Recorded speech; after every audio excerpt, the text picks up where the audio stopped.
Students, congratulations. You collected well over 350 boxes of cereal for the Northwest Food Pantry. As a reward, we're going to play cereal dominoes as you see before you. There are a few boxes still laying down. I believe Mr. Weber is picking them up. These 350 boxes will be delivered to families over the course of the next month to the 250 families that the Northwest Food Pantry serves. These families get one box of cereal a month from the food pantry, so we've supplied them with enough cereal for about a month and a half.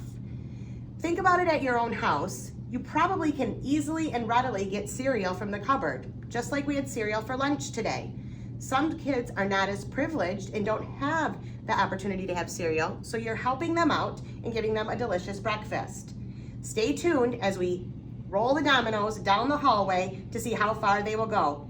Thank you for your generosity and help to those in need. Are we ready?